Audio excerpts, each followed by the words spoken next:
Last time we left off, camped in the mountains after a full day of exploring along Highway 395. This morning, the trail takes us even higher. The vans will be tackling a climb up to 11,000 feet along some rugged switchbacks, pushing through rocky terrain and chasing the reward of alpine lakes and sweeping ridgelines. Today's ride isn't about covering miles. It's about testing ourselves and the vans on some of the toughest trails yet. From Kavanaugh Ridge to Levit Lake, this leg is shorter, but it packs a punch.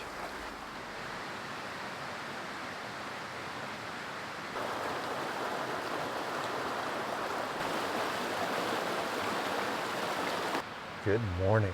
It's a beautiful, beautiful morning this morning. Luna and I went for a really long walk. Been enjoying some coffee, the sound of the stream, some fresh air.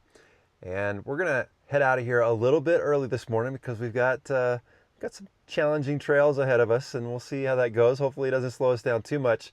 But before we hit the trail, there's one more thing about the van that I want to share with you guys, some really important upgrades that I've done. One is the phone mount. This is 67 Designs phone mount, and that works perfectly because it gives Regina and I both a place to hook up our phones. It's pretty solid, and I'm very happy with it. The other is the Wolfbox rearview mirror camera. And I say rearview mirror, there's no mirror there. Well, I guess there kind of is a mirror. If you shut it off, there's a mirror. But I have the bed in the back, and I've got the covers on the windows, and I don't have to take any of that stuff off, and I don't have to worry about the tire in the way. And when I had the box in there, it was really a low visibility through that rear window. Having the rear Wolfbox camera has made a tremendous difference because not only can I see behind me, but it's also recording a rear and a front camera. So it's got a little bit of a safety feature in it, which is very nice. I like it. It's been a very nice upgrade, and I would definitely do that again. The last thing up here is extremely cool, and this is an Agile product. It's actually 3D printed, and it is for the Switch Pro. So I have a Switch Pro installed in this Sprinter van to control all my accessories.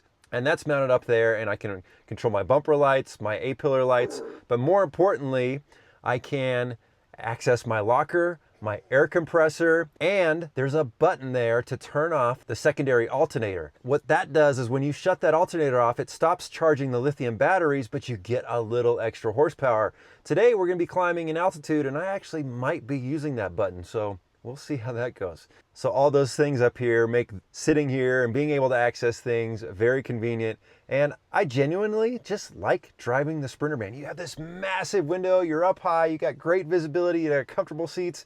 It's a great place on a long drive. Okay, I'm gonna finish my coffee and we're gonna hit the trail here soon. And today's gonna be fun.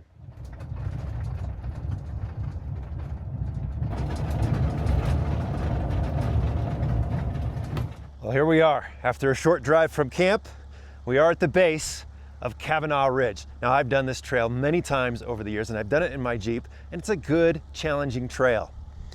But today, we're doing it in Sprinter vans, and we're gonna really put these things through their paces. One of the big challenges is it's a steep climb up to 11,000 feet. And the higher we climb, the little less horsepower we're gonna get. So that might make things a challenge. I'm gonna be putting it in 4 low. We're gonna be using the lockers. We're gonna be doing all the things. But let me just dispel one other myth and stereotype about Sprinter vans.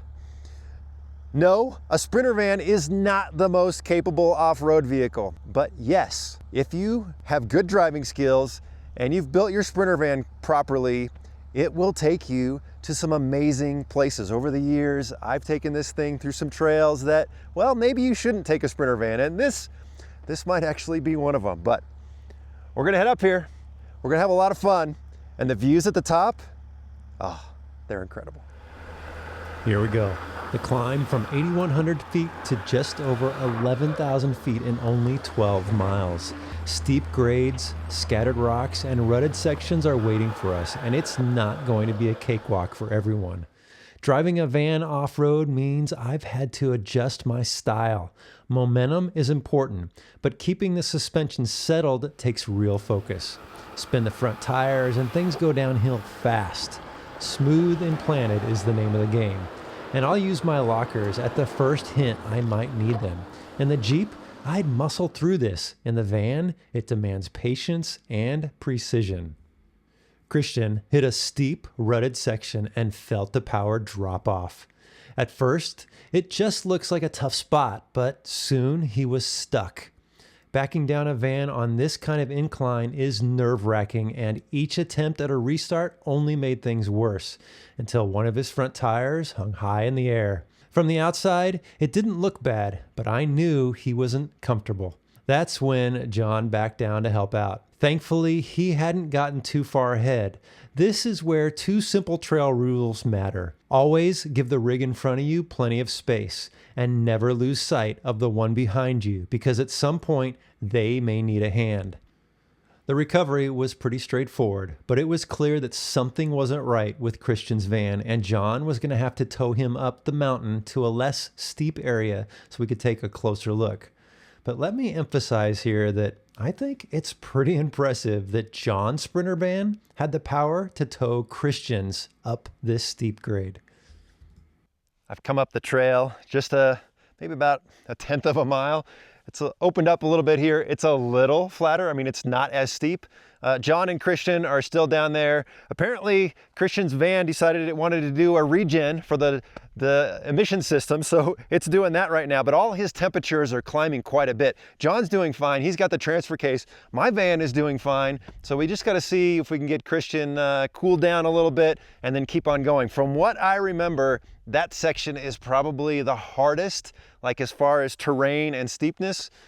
I think the rest of it is milder, I hope. So Christian, what happened down there, man? Well, a few things happened. Okay. So, transmission overheated, which cut power completely. And then I was sitting on a rock. So I had to try and back down a little bit. Yeah. Always feels good backing down a hill. Yeah, it was great. But because the transmission was so hot, the van just would not put power down at all. Yeah. And then I ended up with sliding out a little bit, and then I was teetering on the edge. Yeah. So I had to get the Atlas Sprinter to come down and give me a little tug. It's good to have John here. So yeah, all good. After about 15 minutes of cool down, we were once again making our way up the mountain, and I may have misremembered just how smooth and easy the rest of the trail was.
Well, we're over 10,000 feet now, and yeah, I'm starting to breathe a little heavier. The van is doing excellent, no problems coming up this at all. Something's going on with Christian's transmission because he says the temperature keeps climbing on him, and so we've had to stop again just to let that cool off. So I think there's actually something like mechanically wrong. I don't think it's a Sprinter issue. This Sprinter, the Enterprise, it's doing great, and we're not too far from the top, but I'm in no hurry. This has been a beautiful ride up here.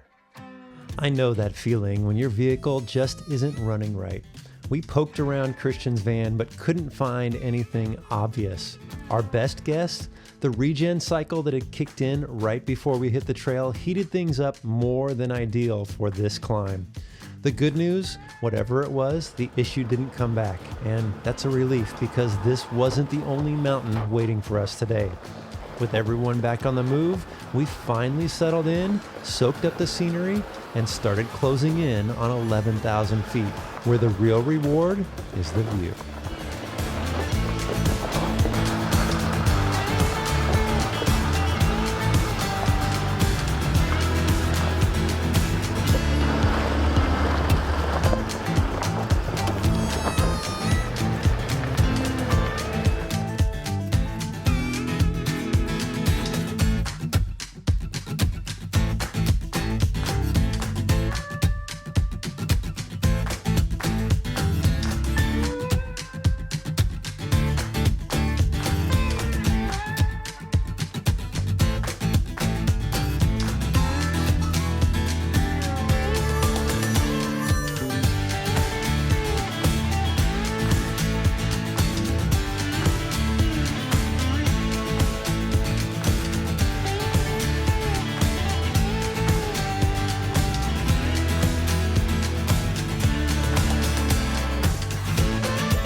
We made it. We made it to the top of Kavanaugh Ridge. And what an incredible feat to bring the Sprinter van up here. It actually didn't struggle that hard. And I think if Christian figures out his transmission issue, he'd come back up here, no problems. But this is one of my all-time favorite views up here in the Eastern Sierras. It is just breathtaking with the lakes off in the distance. And depending on what time of year you come up here, sometimes you can see some waterfalls off in the distance as well. It's just spectacular. The face of the cliff, if you're scared of heights, don't get too close. I'm the guy that stays back just a little bit, but man, what a great way to start the day. And we're not finished. We've got more trail and more places to see to come, but we're gonna soak this in. We worked hard to get here. We're gonna enjoy this. The view from up here is something special. Knowing this spot is only accessible a couple months out of the year after the snow finally melts makes it even better. And it's not just a casual drive. The climb takes real effort, which adds to the satisfaction of standing here and soaking in something breathtaking. We made sure to kick back for a bit and enjoy it, but the day still had plenty more in store.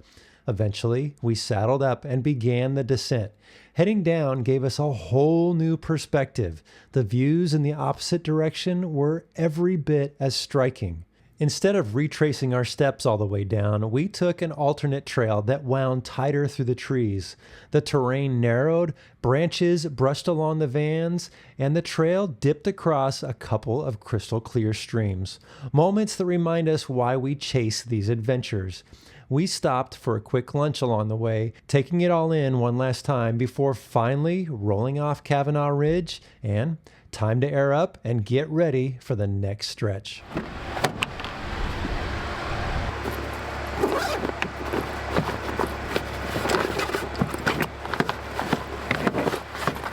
So two of the first upgrades that I did when I got the Sprinter was one, hood struts, which makes life extremely easy. And then I installed an ARB air compressor down here so I could air up tires very easily. And it is with the Agile's system. So they've got the mount and they've also got the hose that mounts right here. And there is a hose that goes all the way to the rear.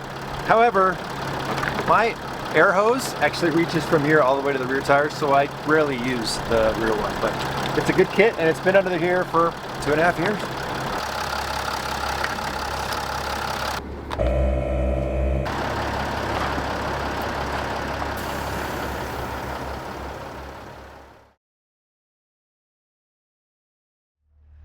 We've been on the road for about an hour, stopped in Bridgeport, grabbed a couple supplies, and then we drove through Sonoran Pass, which is a beautiful drive. I've never been up here before, and I've never been to this trail before. So we are at the trailhead for Levit Lake. Now, this is not a long trail, but it's a moderately rated trail, so I'm excited to see how difficult it is. And if it's anything like this, it's gonna be beautiful, and I can't wait to see where we're camping tonight. So we're gonna air down, we're gonna hit the trail. Climbing up the trail, it doesn't take long to realize that not only is this going to be a gorgeous route, but it's one that's got some bite. The grade kicks up fast. The rocks start to get bigger, and the ruts are going to test both the van and the driver. In a Jeep, this would feel familiar, almost routine, but in the van, every obstacle feels magnified. Keeping momentum while keeping things settled takes real concentration, and every bump has you second-guessing your line. What makes it worth it, though, is everything around you. The higher we climb, the more the horizon opens up. Tall pines give way to the alpine meadows. Streams cut across the trail, and every switchback offers a new slice of the Sierra. It's raw, rugged, and completely new to me, which is exactly why I'm here. It's not just about getting to the end of the trail, it's about the unknowns along the way and testing myself in a place where nothing comes easy. Levit Lake is still ahead, but already this climb feels like it's its own reward.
As we crested the final climb, Levit Lake came into view, and it was absolutely stunning.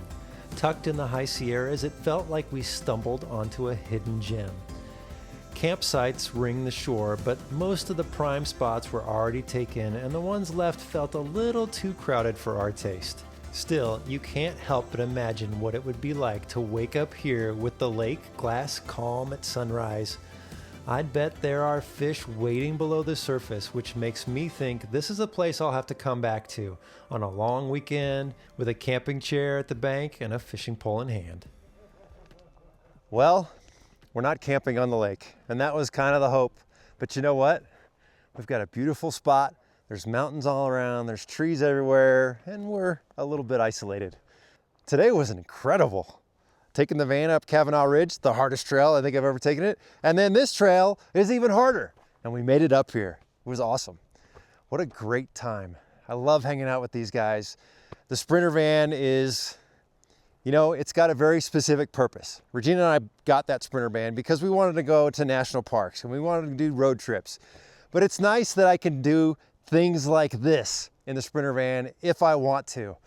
I'm still gonna go out in the Jeep. In fact, I'm taking the Gladiator out next week. I'm gonna still go out in the Willys and Recon 1 and go have a blast. But this is just another option to go have adventures in a little different way. Brings me to places like this. I'm not mad about it. I would love to know what you guys think about how the Sprinter performed. I'm very impressed. If you need work done on your Sprinter, talk to the guys over at Agile Off-Road. They will take good care of you. And a reminder, make sure you get a first aid kit and carry that with you, and you can go pick one up over at TrailRecon.com. Until next time, guys, thanks for watching. Safe travels.